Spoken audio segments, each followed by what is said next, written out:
तर माझी बेबी आहे झोपलेली. तर विचार करत आहे की रेसिपी बनवावं कुकिंग चॅनलसाठी, कारण जन्माष्टमी जवळ येत आहे आणि अजूनपर्यंत जन्माष्टमीसाठी मी रेसिपी बनवलेली नाही आहे. तर संध्याकाळी पण जेवणाचं ऑलरेडी आहे, भाजी आहे. तर मी लौकीची भाजी बनवली होती. लौकीची भाजी, डाळ, वरण आहे, त्याच्यानंतर भात पण आहे आणि चपात्या शायद मला बनवावं लागेल. चपातीसाठी कणिक आहे तर मी बनवून घेईल.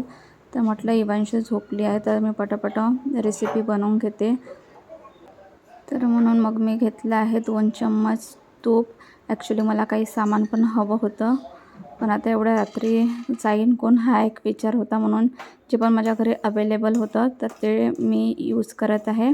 तर 1 कटोरी मी याच्यामध्ये बदाम घेतलेले आहे आणि ते ना तुपामध्ये छान भाजून घेतलेलं आणि थोडे हलकेसे ब्राऊन झाले तर मी काढून घेतलेलं. तर मला ॲक्च्युली काजू हवे होते, तर मी म्हटलं मिस्टर जर असतील फ्री तर त्यांना पाठवते.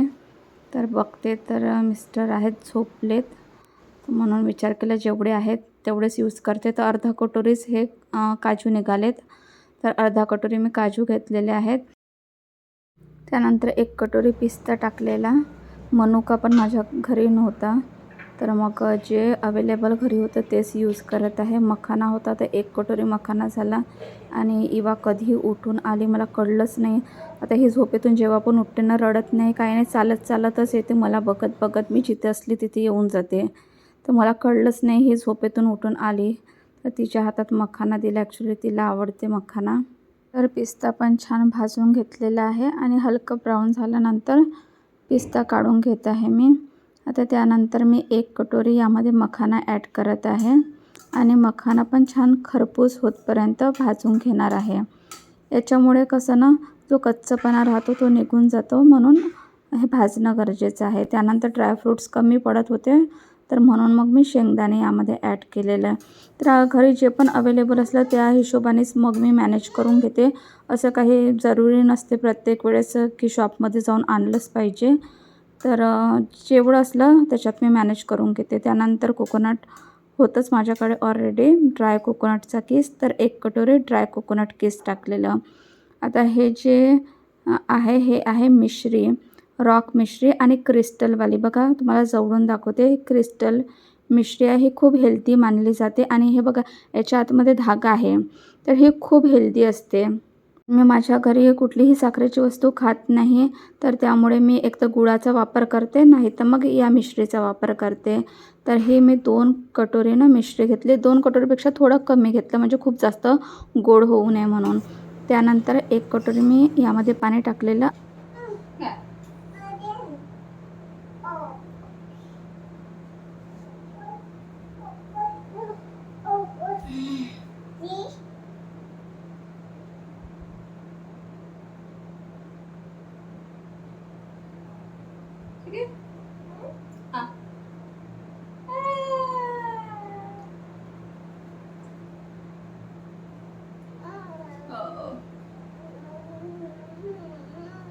Mama.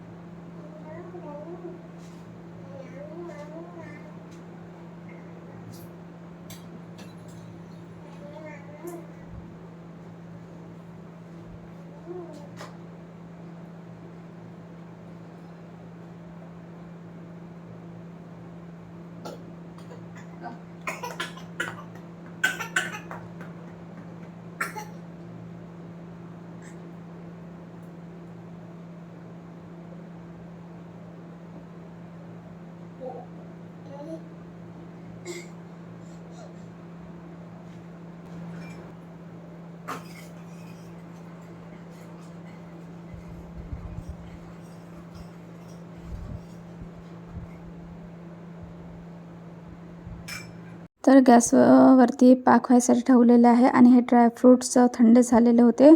तर हे ना असं मी थोडं जाडसर वाटून घेतलेलं आहे आणि हे जाडसरच छान वाटते मग खाताना. तर हे बघा 1 तारी आपल्याला पाक पाहिजे, खूप जास्त पण एकदम गाढा नाही पाहिजे. 1 तार असा निघेल एवढाच पाहिजे. तर हे बघा हे जे मिश्रण आहे मी या पाकामध्ये टाकून दिलेलं. जर विलायची वगैरे असलं तर यामध्ये विलायचीचा पावडर वगैरे ॲड करू शकता. ॲक्च्युली विलायची माझ्याकडे होती, पण ते ना एकदम त्याचे दाणे असे एकदम सुकलेले होते त्यामुळे. तर आता हे बघा ताटाला मी छान तूप लावलेलं आणि जे मिश्रण आहे ते यामध्ये टाकून घेतलेलं आणि हे गरम गरमच ना छान फैलवून घ्यायचं आहे. हलकंसं गरममध्ये हे कट करून घ्यायचं आणि थंड व्हायसाठी ठेवून द्यायचं.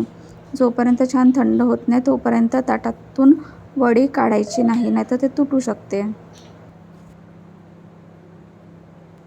तर फ्रेंड, जन्माष्टमी जवळ येत आहे आणि कसं दिवसा इव्हेंट्स वगैरे राहते, तर त्याच्यामुळे काही वेळ मिळत नाही. तर त्याच्यामुळे मी आता करत आहे शूटिंग.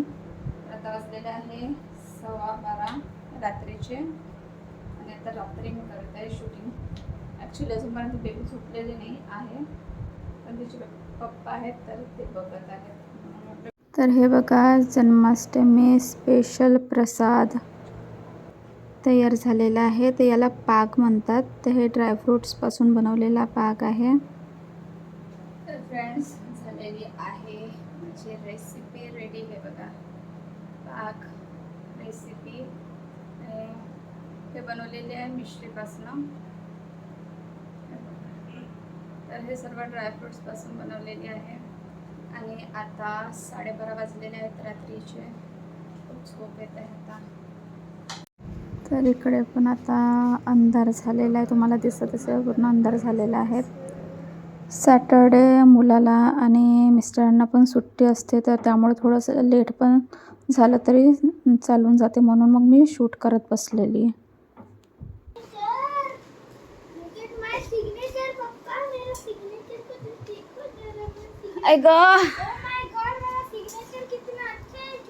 खाऊन एवढा पसारा केला हा सर्व.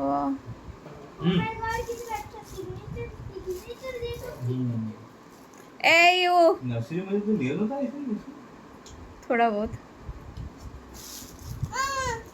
तू काय करत आहेस का?